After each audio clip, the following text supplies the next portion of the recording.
মানুষ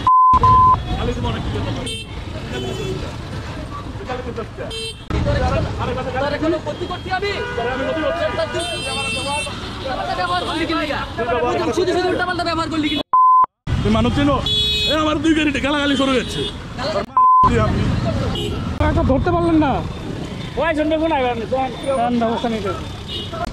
দেখি driving licence আছে আছে গাড়ির কাগজ আছে লাইসেন্স স্যার কালকে রাখছে আসলে লাইনম্যানের কাছে আছে কাগজটা দিতে হবে নেই কাগজটা দিতে বলছে কাগজটা দেখি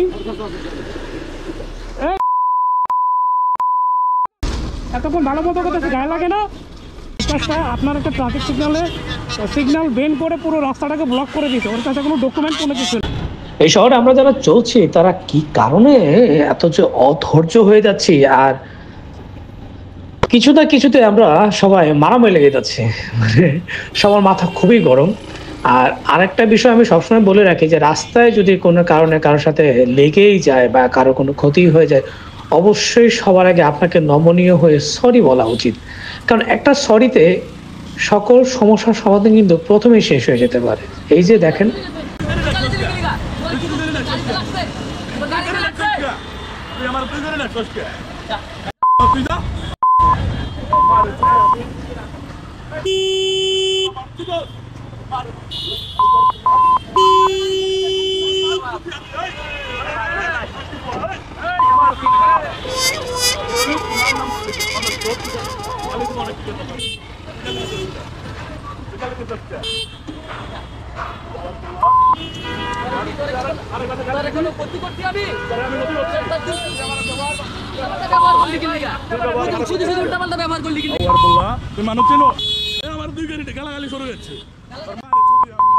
মানে ঘটনাটা হয়েছে এই মোটরসাইকেল চালক পিকাওয়ালাকে কোনোভাবে পিছনটা লাগাই দিছে, বাট লাগাই দেওয়ার পরে সে উল্টো পিকাওয়ালাকে গালাগালি করতেছে হঠাৎ করে, কেন ব্রেক করছে বা কিছু একটা।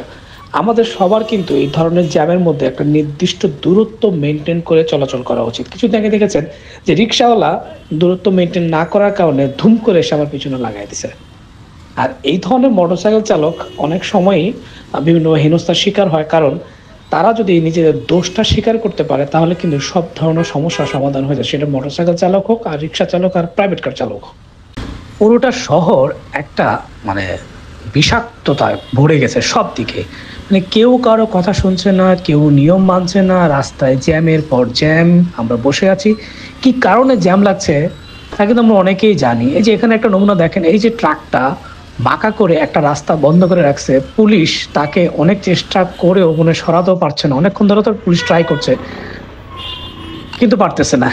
এরকম কিন্তু প্রতিটা জায়গায়, যে পিছনে আরেকটা দেখেন ট্রাক, মানে পুরোটা রাস্তা তারা বন্ধ করে রাখছে পার্কিং করে, আর পুলিশ আসতেছে কিন্তু তাদের কথা কোনোভাবেই গায়ে বা কানে কিছুই লাগছে না। এখানে আরেকটা দেখেন, এই যে বাসটা ঘুরতেছে, সে ডান দিক থেকে ইউটার্ন নেবে, আর বাম দিকে যারা সোজা যাবে বা মাঝ রাস্তা যারা সোজা যাবে তারা কিন্তু এই বাসটার জন্য দাঁড়ায় আছে, এবং পুলিশ তাকে বলতেছে যে এখান থেকে না ঘুরে সামনে থেকে যেন ঘুরে আসে। সামনে থেকে অনেক বিশাল জায়গা, সেখান থেকে এই বাসটা ইজিলি ঘুরে আসতে পারে, রাস্তাটার সামনে কিন্তু ফাঁকা। আর এই জায়গাটা এমনভাবে সে ব্লক করে রাখছে যাতে অন্য মানুষ যেতে পারছে না, আর জ্যামটা অনেক বিশাল লম্বা হয়ে যাচ্ছে। কিন্তু পুলিশ কিছুই করতে পারলো না, মানে পুলিশ বলার পরেও কথাটা তাদের গায়ে লাগলো না। তো কি জন্য গায়ে লাগলো না, চলেন এরও একটা ব্যবস্থা করা উচিত। ধরতে পারলেন না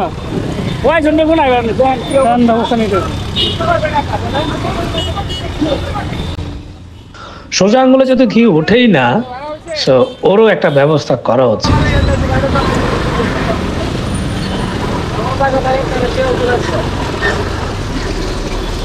গাড়ির কাগজ আর ড্রাইভিং লাইসেন্সটা দাও, ড্রাইভিং লাইসেন্সটা দাও।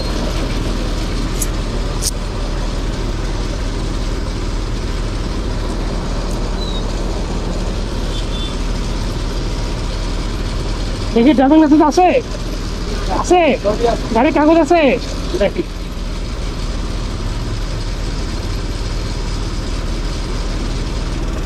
রাস্তা বন্ধ করে রাস্তা বন্ধ, দেখি দেখি দেখি দেখি দেখি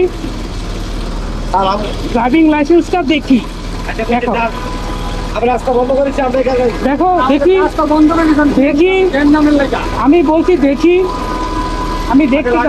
রাস্তা ক্লিয়ার করে রাখো, আগলা রাস্তা ক্লিয়ার করে রাখো।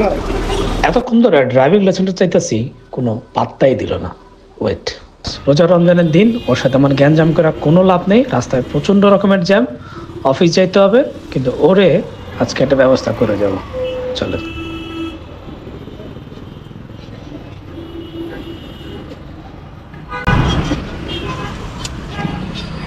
ওই বাসটার বিকাশটাকে আটকান, তারপর বুঝতে পারবেন কি কাহিনী। বিকাশটা আপনার একটা ট্রাফিক সিগন্যাল বেন্ড করে পুরো রাস্তাটাকে ব্লক করে দিয়েছে। ওর কাছে কোনো ডকুমেন্ট কোনো কিছু নাই। আমি জিজ্ঞেস করছি, কিছুই নাই। ও পুরো রাস্তাটা ব্লক করে রাখছে। আপনার একজন সার্জেন ওরে বলছে ওদের সামনে থেকে ঘুরে আয়। ও ঘুরবে না, ওর কথা শুনেও না, ওর কাছে কোনো ডকুমেন্ট কিছু নাই। Thank you. এই সমস্ত কিছু বাস চালকদের কারণে বা ট্রাক চালকদের কারণে কিন্তু রাস্তায় আমরা ঘন্টার পর ঘন্টা বসে থাকি। বিশাল বড় একটা গাড়ি নিয়ে কোন জায়গা থেকে তারা ইউটার্ন নিতে হবে, কোন জায়গায় তাকে পার্ক করতে হবে, তারা কোনো কিছুই মাথায় রাখেন এবং পুলিশকে তারা কোনোভাবে তোয়াক্কা করে না। তাই এদেরকে কঠোর হস্তে আসলে দমন করা উচিত এবং এদের বিরুদ্ধে প্রতিবাদ গড়ে তোলা উচিত। আমরা প্রতিবাদ করি না বিধায় তারা আশকারা পেয়ে যাচ্ছে এবং পুলিশকে বা সাধারণ মানুষকে তারা কোনোভাবেই গণ্য করছে না। তাই এদের সময় শেষ হওয়ার পথে। যদি আপনি সচেতন হই এবং প্রতিবাদী হই, যদি নিজে না পারেন অবশ্যই ট্রাফিক পুলিশকে ইনফর্ম করবেন। আজকে না হোক কালকে ট্রাফিক পুলিশ অবশ্যই ব্যবস্থা নিতে বাধ্য হবে। আমরা যদি পুলিশের পাশে না দাঁড়াই তাহলে কোনোভাবেই কিন্তু দেশের এই পরিস্থিতিতে দেশ কোনোদিন স্টেবল হবে না। তো সবাইকে আবারও বলবো, সাবধানে বাইক রাইড করবেন এবং অবশ্যই ট্রাফিক রুলস অ্যান্ড রেগুলেশন মেনে চলবেন।